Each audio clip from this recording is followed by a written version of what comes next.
రామ్ చరణ్ ఈ పేరు pan India range నుంచి గ్లోబల్ రేంజ్ లో రీసౌండ్ చేస్తోంది. ఆర్ఆర్ఆర్ సినిమాతో చరణ్ ఫేట్ మారిపోవడంతో పాటు లక్ కూడా ఓ రేంజ్ లో కొనసాగుతోంది. ఎన్నో అవార్డులు రివార్డులతోనే కాదు, అరుదైన గౌరవం మనోడి సొంతం అవుతోంది. రీసెంట్ గా టాలీవుడ్ లో ఏ హీరోకి దక్కని అరుదైన ఛాన్స్ ను అందుకుని టాక్ ఆఫ్ ది ఇండస్ట్రీగా మారాడు. బాలీవుడ్ స్టార్ల వరకు పరిమితమైన ఆ ఛాన్స్ ఇప్పుడు మెగా పవర్ ను వరించింది.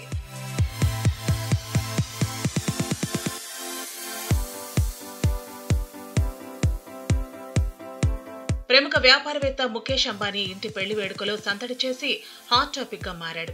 ఇంటర్నేషనల్ స్టార్స్ పాల్గొన్న ఈవెంట్ లో మెగా పవర్ స్టార్ సతీ సమేతంగా సందడి చేశాడు. ప్రజెంట్ శంకర్ దర్శకత్వంలో గేమ్ చేంజర్ చేస్తున్నాడు. త్వరలో ఈ సినిమాను కంప్లీట్ చేసి RC16 సెట్ లో అడుగు పెట్టనున్నాడు. ఈ సినిమా కోసం భారీ రెమ్యునరేషన్ తీసుకుంటున్నట్లు ఓ న్యూస్ చక్కర్లు కొడుతోంది. 70 నుంచి 80 కోట్ల దాకా చరణ్ రెమ్యునరేషన్ గా అందుకుంటున్నాడని తెలుస్తోంది.